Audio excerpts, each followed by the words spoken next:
The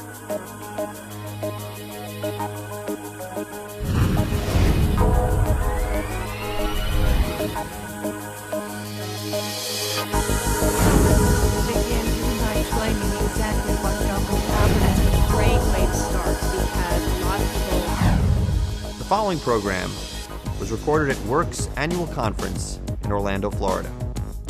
I'm pleased to welcome Supply Chain Brain Editor Emeritus, Jean Murphy. Hello. Today I'm joined by Kate Vitasek, founder of Supply Chain Visions and a faculty member at the University of Tennessee's Center for Executive Education. Welcome, Kate. Welcome. Thank you for having me. So today we're going to be talking a little about 3PL governance. I understand the University of Tennessee has published a white paper on that. So get us started with what that's all about. Absolutely. So we actually had the privilege to work with the Corporate Executive Board and the International Association for Contract and Commercial Management to do this white paper on governance. And the reason we wanted to do a white paper on 3PL governance is when you look at how companies manage their 3PLs, they are often follow what I'll call the golden rule, those who have the gold rule. And they have a very dominant role in managing or often even micromanaging the 3PL. So let's think about that. You've outsourced to a 3PL.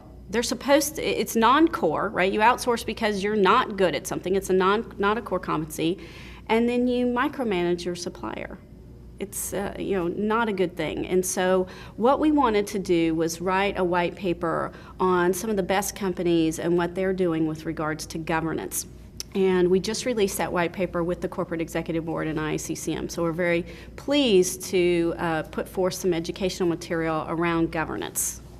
So let's begin here by explaining exactly what governance encompasses.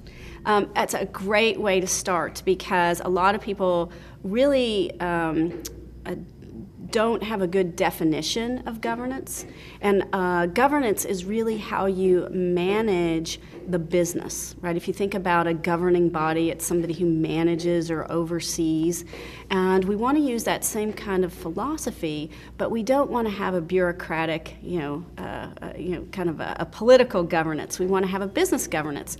And so as we work to manage the business with our supplier who's bringing expertise, we want to do some things that are different. And I like to use the analogy of insight versus oversight. If you think about a political governing body, it's always about oversight and, you must be doing something. What if I'm standing over you, or you must be doing something wrong if I'm going to have oversight. And what we see is the companies who've really been able to go to the next level have taken a step back and moved to more of an insight model where they're working side by side with the service provider to solve business problems instead of micromanaging, 50, 500, yes, I have seen outsourcing deals with 500 measures. How insane is that? Oh. So you start to see this mentality that you're insight-based, working with the supplier, and instead of the supplier working for you. Is that tendency to micromanage basically an issue of control and a lack of trust? What is behind that? It is, and you hit that right on the head, is the control. So if I don't trust you, I want to control you. I want to have oversight. And I think that the 3PL, first and foremost, should deliver on the basics of doing the work. And so once they have established that trust that they can manage the day in, day out tactics, the buying company needs to release some of that control and move to more of an insight model. And oftentimes we don't make that mental shift or that physical shift.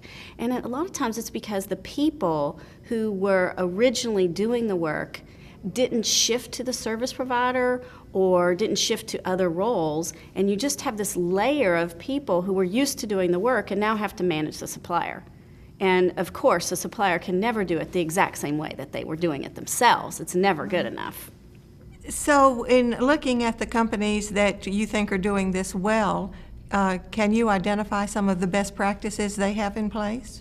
Absolutely, and that was the point of the white paper, is to take some of these great examples of practices that we really have seen work well and really codify them and educate folks on the buy side and the supply side how to structure these. So one of the things that we look for is what I'll call a tiered structure. So I want to, if we think about a pyramid, right, and we want to have governance at the day-to-day tactical level, at the management level, and then also at the executive level.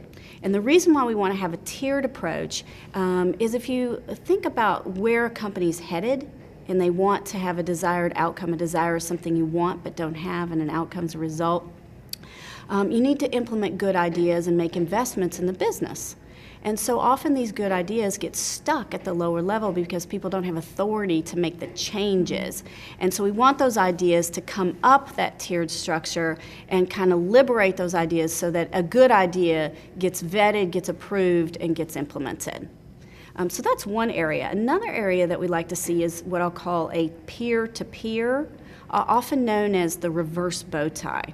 If you think about how organizations would align, so I have on this side the buy side and I have the sell side, I've got the 3PL, and you come together and it almost looks like a little bow tie, right? Right. Uh-huh. And so I've got my single point of contact, especially, 5 years ago, 10 years ago, it was all the rage to have one throat to choke, right? One throat to choke. We're actually seeing a movement away from that because it bottlenecks the communication stream. If you think about that bow tie, and I had that one throat to choke, the single point of contact, we want to flip it, right? And I really have a lot of people, right? So it actually looks like a butterfly or a reverse bow tie. So now we've got the people peer-to-peer. So I can resolve issues and conflicts. I can talk peer-to-peer instead of being stuck in that single point of contact. So it really opens up communication. But again, I have to trust the people that if I'm going to allow my lower level people to talk directly, I have to have faith that they're going to make good decisions, right? But it definitely speeds the decision process. And a third area that we like to see is what I'll call the cadence or rhythm of the business. We really want to get into a good rhythm so that you've got daily discussions, weekly discussions, monthly discussions, quarterly discussions, annual discussions. So there's almost an agenda for how you manage the business at the different levels. And you get in that rhythm, and you want to stay in that rhythm and not get out. It's so funny. I talk to companies and I'll go in and say, well, when's the last, you're in your quarterly business review, assuming that you did the last one, 3 months ago. This is the first one we've done in 2.5 years. How can you have a quarterly business review when you meet, once every 2 years? Right. So we need to get in that rhythm of the business. We need to manage the business, not the supplier, have a good tiered structure, a peer-to-peer relationship, and get into the rhythm of the business. And when you do those, when you apply those concepts, you're really going to be able to manage the business in a much better, more effective manner than managing just the supplier. So are these issues of governance typically covered in your 3PL contract? Are they a separate document, a separate negotiation? How does that work? You know what, I'm glad you asked that question. We often don't see them in the contract. It's an afterthought, right? You go about the deal and you say, well, what's the statement of work and what's the price? We forget that we have to manage the business. And so we actually advocate that it's embedded into the contract. And quite honestly, one of the things that I see really separates the great deals from the okay deals, the governance process and structure, there'll be more words, more pages on governance than there is on the statement of work. Right? I don't want to have a 500-page statement of work and not say how I'm going to manage it. It's all about the work, right?